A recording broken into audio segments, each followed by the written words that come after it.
The Ohio State University College of Food, Agriculture, and Environmental Science is a driving force throughout rural Ohio, and in particular, its South Centers located in Piketon, Ohio. The South Centers provides research and educational formats in a number of areas, including horticulture, fruits and vegetables, soil and bioengineering, aquaculture, and business development services. Dr. Tom Worley, Director of South Centers, hosts a monthly South Centers chat. Here's Tom. Once again, welcome to South Centers Chat. It's great to be back with our audience here in Southern Ohio and via the internet, wherever you might be. As you would all know, I've mentioned before that our South Centers is part of the Ohio State University College of Food, Agriculture, and Environmental Science. And I have a colleague and guest today here for the chat, Ryan Schmiesing, who is actually Dr. Ryan Schmiesing, I might add. And Ryan works in our college office and serves as the director of our communications and marketing unit. And he also wears a second hat of the senior administrative associate to our dean and vice president, McPheron, from our Columbus campus. So it's a real pleasure to welcome Ryan to Rio Grande today for this session of South Centers Chat. Ryan, great to have you down here, and I know that you mentioned the beauty of the area as we traveled down here together this afternoon.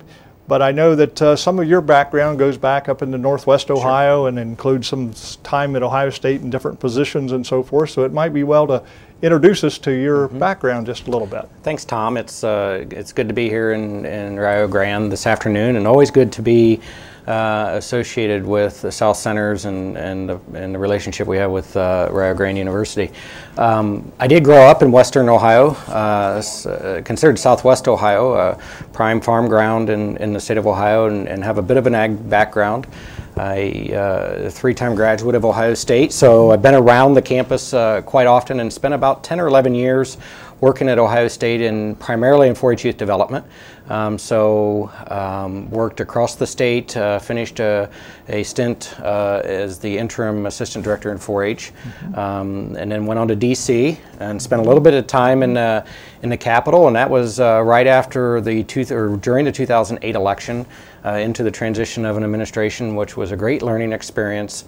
And before coming back to Ohio to work for a couple years in state government, which was interesting because it's very similar work to what I did in Extension.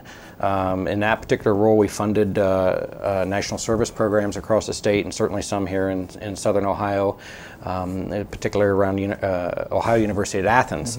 So have some familiarity with things in Southern Ohio, and now then in a role for the last little more than 4 years as director of marketing and communications, which has taken a couple of different names since that time, but really the work in 4-H in Extension for 10 or 11 years really helped prepare me for that type of role as we look at how do we engage not only people who are typically stakeholders of the college, but those that we want to help become stakeholders of the college. Certainly, certainly.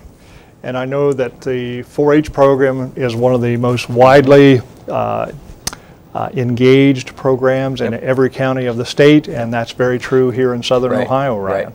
Yeah, I think if you look at the 4-H program in Ohio and our work in marketing communications, it's one of the easiest things we do is to be able to talk about 4-H. The four-leaf clover, that green, is probably one of the most recognized symbols in the U.S., and we've heard that before from different brand research, that people recognize the clover. Absolutely. So it's easy to talk about that, and Ohio certainly has a very, very strong 4-H program. I think someplace over 200,000 young people, 20,000 volunteers, and Southern Ohio is certainly no different. And probably if you get into Southern Ohio and you look at county 4-H numbers, the percentage of young people who could be in 4-H and percentage of people who are in 4-H is very, very high down here. They have a very high participation rate, and it's an easy sell, as you know. Sure, sure. Well, I think that this is near and dear to its roots, but I think 4-H, like everything, has developed and changed over the years. And a part of that is the way in which communication happens among our young people. And a lot of times they're leading us in many cases. Right. We often look at and think about with our faculty in 4-H and across the university of how are young people getting information and how do they want to learn. Sometimes that's driven by the model in 4-H, so the printed material is still very, very important. But we know young people are getting information in a lot of different ways. So many of them carry mobile devices just like you and I do. Probably more proficient at them than you and I in some cases. With me for sure. So we know they get it in a lot of different ways, and is that the way they want to learn? Is that their preferred way of learning? And it's also driven a little bit by formal education of what are they doing in formal classroom and how are they learning there and gaining information, because that will carry over into the non-formal. Right. But you're certainly right. Young people learn in a lot of different ways, and we have a responsibility to figure out how do we best get that information to them. Certainly, certainly. Well, that kind of leads into some of this overall change we see in how our college, our programs, and our research, our outreach is done, and conveyed out to the people that really can put the information to good use and make better decisions is kind of a takeoff from our mission over at South Centers. And so do you care to expand just a little bit further on that, Ryan? We talked a little bit about in 4-H, but beyond that to our other programs and information. Sure. So I think when we look at the types of materials we produce in the college with our faculty or with our administrators, one of the things that we often look at is how do people want the content? So how do they best want to learn? And if you go back just 4 years ago when I started in the position, had a heavy focus on printed materials. So you've seen them, they're the newsletters, the bulletins, whatever it may be, 4-H project books, there's manuals or there's guides on weed control, agronomy guide, all of those sorts of things. So we know that those still have a place, and sales of printed materials still very high for various reasons, or they hold steady at best. But what we've also seen is people demand, quite honestly, a different way to get their information. And if you look at society in general, I would argue that we have such a large amount of information available to us. And we've seen the stats on how often the amount of information doubles in the world, and it's astronomical, right? And so we could never keep up with that. If you're talking about, well, we're going to do it in a printed publication, and it doesn't make sense because that's really not fair to people then. So we see a lot more interest in growing interest in different things in terms of social media, and a lot of times people think of Facebook. Well, it's just how I connect with my friends and my family. We show pictures of what we eat. We show pictures of the kids and the grandkids, and that's certainly one aspect of it. The demographics of Facebook, if you use that just for an example, are changing dramatically, and the audience that is on Facebook for us, and we can tell you audiences that are on there. So with the college, if you look at that, it's primarily probably between that 23 to 30 age range, so a lot of recent graduates. We also kind of know what interests them in terms of information. In extension, we know that demographic is slightly different. Probably largely female follows us on Facebook in extension. And we know what they want. And so if you looked at those two and set them side by side, you would see the extension side is very applicable information. So it's home horticulture. How do we take care of our lawns? The immediate, specific question. Exactly. Detailed. Yes. We did a very successful campaign on food preservation. A lot of people think, well, food preservation, that's out. People aren't canning. Well, no, with the reemergence of local foods, growing our own foods, that's what people are doing. So those things are very successful on Facebook. The key is you can't just say we're going to put everything out there and everybody's going to want to see it. Right, so that's one example. The college side, we look at the success stories of our college. People love to see our faculty that win awards, our students that win awards, student groups, those types of things, very successful there. The challenge we have is that is only one outlet in terms of social media. We have the Facebook page. It's the Facebook. So we have a very strong web presence. We have a very strong Twitter presence. We have a growing presence in Instagram and Pinterest and all of those types of things. But just as we have a lot of information, Tom, we have a lot of outlets. And it's trying to manage those outlets. That's one major change in terms of how we do our work. The other thing is if we look very broadly at the food system, and what we know And the research and data is telling us this, is people are very interested in their food. Yes. They want to know where their food comes from. Yes. They want to know how their food's raised, how their food's packaged, and what's in that package. Surely. And maybe that's the same over the years, and maybe just all of the additional ways to communicate helps drive that. But I would argue probably people are more interested in their food now than they ever have been. So then our role as a college in that is, how do we present information that allows you to make decisions? We're not taking sides in one thing or another. Right. Presenting information so that people can make decisions. This idea of food and where the food comes from, I've seen a pretty big change in that just in 5 years. So those are two big changes. How we deliver information to people in a way they want it, the information they want. It doesn't matter what we want to give them a lot of times. And then this idea that food, as being part of the food system in our college, is very high level of interest for people. Absolutely. Well, food certainly is common to all of us, and with many of us, as many times a day as we can get at it. Right. certainly on average 3 times a day, I guess, at least the old school thought is. And you've hit it on the head, that there is greater interest in understanding that linkage between food and our health and our whole lifestyle, our well-being, and trying to understand just more about those relationships. And of course, what better place than our college to get information that's actually based on research, not on perception, not on old wives' tales and myths and so forth. So we have that obligation to try to make that available. So it's interesting, you know, on food, and I was at a conference in June, and there was a speaker there, and their organization does research on this very topic of food integrity and where food comes from and what people's perceptions of all of this is.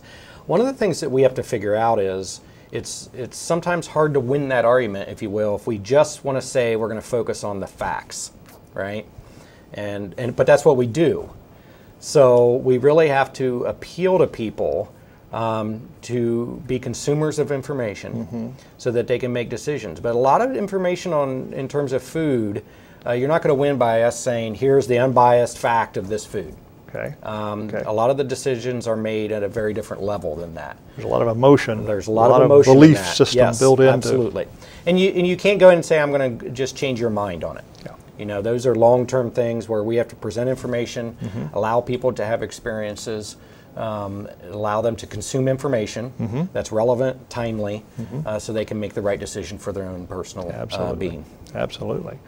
Well, you've mentioned the various outlets, social media tools that are available, Ryan, and that our college is moving and ever more into those realms. And I think that so much of that is based on really kind of that dual aspect of communicating what the latest is, but also trying to market the base upon which this very latest thing has built upon. And so that would mean that, well, if you want a lot more information and you want to go a little bit deeper, then we have a lot more to offer via websites or... Right, and you know, that's an interesting thing. So we've done a lot of work in 4 years to really develop and strengthen a web presence. Because for us, that's our portal of information. So that's our library, if you will, repository of content. And it's one way to do it. There's a lot of ways to do it, probably. But the idea is you're not going to get somebody, generally speaking, that's going to come into your website and spend 3 and 4 hours looking around for all the content. Some of our challenge and opportunity really relates around taking good, solid stories about whatever topic you may be interested in, writing good stories on that, putting the right imagery with it, putting the right video with it that draws people into a particular area of our website to learn more about those things. And then having it available in a way that they can consume it. Because we know that, I think last month 28-30% of the visitors to our website, college website, came on mobile devices. So we know that the content then has to be delivered in a way that's friendly to mobile device, not to their PC. Right. And that will be a growing number, I would predict. Yes, that should be a growing number, we would think. I would imagine it's going to grow, only grow. Right. Well, we see the power of ever more sophisticated handheld devices. Yeah, if we absolutely. put it in that category without naming any names and so forth, but they seem to grow all the time and in complexity and power. Yeah. And that this certainly gets at the question, I'm ready to plant that flower, I'm ready to pick out the planting or the site, I need some information, and can I get it right here as I look at the situation. And certainly, you know, that's one area that we see that people are very, very interested in getting information. It's about very personal things related to what they're eating, what they're planting. And we also know that large-scale producers, in terms of farmers, are going to want that same type of information as they're making decisions about fertilizer application, for example, and specific to a field, soil type, those types of things. So there's apps being developed now, some projects going on in the college that'll help answer some of those questions, where it's people may have the opportunity to input some data, get some recommendations back. Because that's the other thing, is it's one thing to sit and read content. It's quite another to be able to put in some information and get some recommendations back. That's a whole other level of the mobile application, but certainly is an area that we think within the college that we have some opportunity to. Well, it's interesting that coming out of this whole idea of the handheld devices and apps, can you kind of expand, you know, more broadly? You've mentioned the applications that are specifically tailored maybe to a question a producer might have, but other kinds of apps. We actually, I'll just relate this to you, as we chat, a advisory committee, our liaison committee, met within the last month, and in a couple of independent groups of that committee, it was recommended, well, I think South Center should have an app. And help me elaborate on what they might be trying to convey to us. Yeah, so it's interesting, and it's a question or a comment we hear often. Is, and probably not quite as much as when apps became really, really popular, but we're still hearing it. So one of the things I think you have to, and there's actually an exercise that some different folks can work down through this with. The question on apps is, what are you trying to do, right? It's one thing to have an app. Yes. And then it's another thing to actually know what you want to do with that. I would suggest a lot of times what people are really wanting is that your website be what we call responsive to various devices. So your website now should be responsive to a mobile device. So if I go on the South Center's website on my mobile device, my iPhone, it should render itself to be viewable on that. So it moves everything appropriately, redoes menu structure and all those types of things, so that I can then navigate it on there. On the screen that you have. Exactly. That's one way to do it. It kind of looks like an app, but it's simply a website. And there are people out there argue that's what we should be spending our time on. I will be honest, in our unit, that's where we've spent our time. So we make sure our college site is that way, your site is probably that way, our department sites are that way, so that when you go on a mobile device, you can navigate that site with ease. It's a slightly different look than you would if you're sitting at your computer. The experience should be very similar to navigate that site. So a lot of times we think that's what people mean. But there is an exercise to walk through of, okay, we want an app. Well, what is it exactly we want? That would be different, perhaps, than what we currently offer. You know, and a good example is if you think about the Farm Science Review. So the Farm Science Review has a website. But the Farm Science Review also has an app, because when you're out on the grounds and you want to be able to very quickly look for a certain vendor, or with the app, what you can do there, if I remember right, you can plan your day, right? So you can plug in the 15 vendors you want to go see, and it tells you exactly where they are, where the food vendors are, where the equipment dealers are that you want to go see, where the research demonstration is going to be. So they're very applicable type of thing, because it's very immediate need. On the day of, the hour of. That we wouldn't necessarily be able to accomplish in the website. Right. Well, that's very helpful, because apps cover a lot of territory, as you've just described. And I think it comes back to the idea of purpose that the app was created, and what problem are you trying to help people solve. And I think, Tom, it's very similar to a lot of the discussion when people said, let's take all of the printed materials you have and put them on the website. Just make PDFs out of them and put them up there. part of the printed material is the experience you're gaining as you interact with that, right? So just putting it online, you don't get that same type of experience. Yeah. So then you have to think of online, what experience are we trying to create for the young person, the adult producer, the consumer that's at home looking for some information. So there's a lot of things that go into that than just putting things online. Yep. Very good parallel. I certainly see what you're saying. And I think, as you described an app that would simply guide you through our webpage, I think that's really what I took away that they were talking about. But you've reminded me the last incarnation, the last update, the rebuild of our website at South Centers. Yes, that was one of the pieces that was built in, that this would display correctly on mobile devices as well as it does on a computer sitting at home or a laptop, whatever the case might be. And as you well know, one of the things with websites is, you know, we can build a lot of websites. Certainly. We have built many websites. And we have built many. One of the things that we've done a much better job, I think, in the college over the last couple of years is working with the content expertise to get the right content in it. Because a website is absolutely useless if there's not good content and a good way for you to search content and a good way for you to experience the content. And we're getting much better at that, I think. But that's very important. And part of what people may be saying is, I can't find the right content, or you don't have the right content. So it's getting back to those types of things, is what do people want there? Good points. Good points. And I think where we also have to continue to get better is, what do people want? It's one thing for us to say, this is what we think people should get on our website, or this is the information that we want to give you. It doesn't really matter if they don't want to consume it. And one of the growing things, especially with the use of mobile devices, but in information in general, since there's so much, people are pretty specific about what they want. And so it's no longer build it and they will come. It is targeting very specifically to groups about very specific content. Is that research done kind of the old-fashioned way with surveys and that sort of thing, or is it counting hits and the number of likes and the such things? So what we're starting to do now that we have a better website environment, so we know that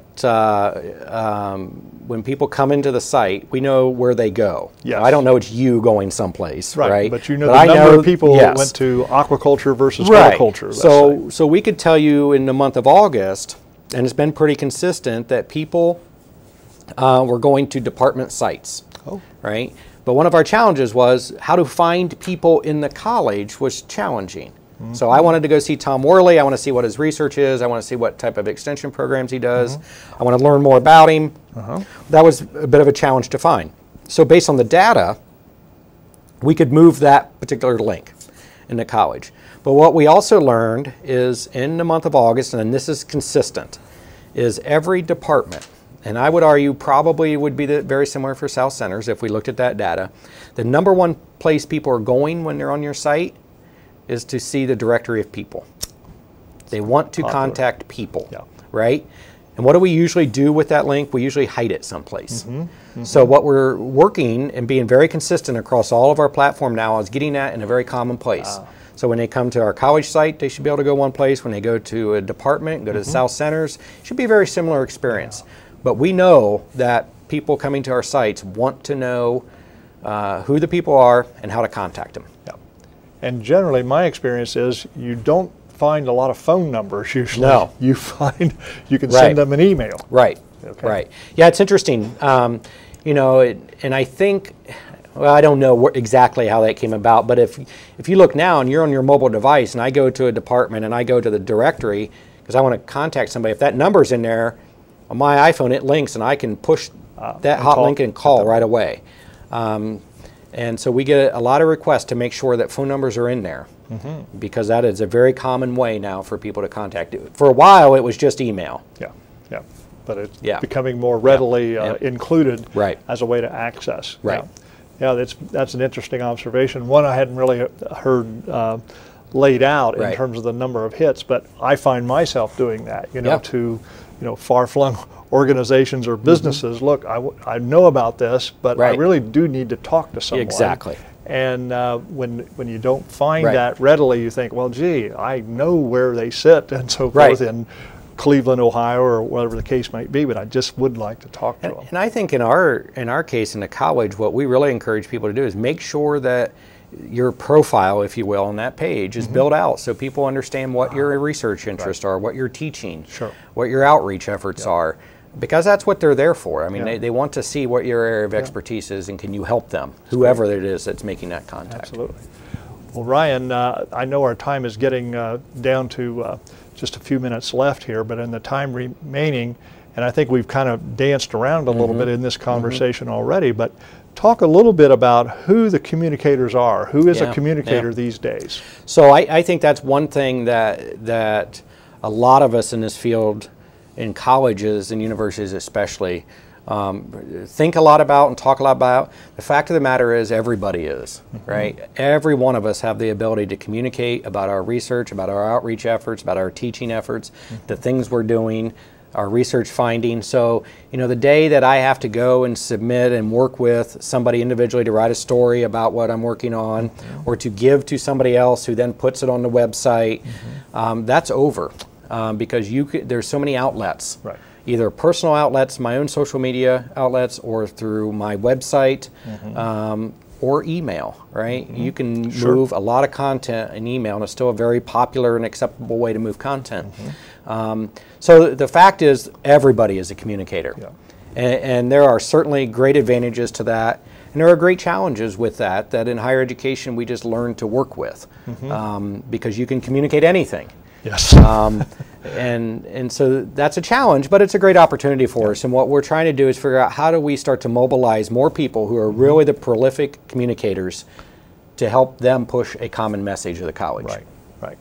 Well, that's a great way to wind down here, I think, and kind of ties it back to the mission of our college for each and every one of us to be a repository of not just anything that we want to throw up there, but to try to even help people sort through the many things that are thrown at the wall and some stick and get picked up, but to try to sort that out a little bit and make that more informed decision. Absolutely.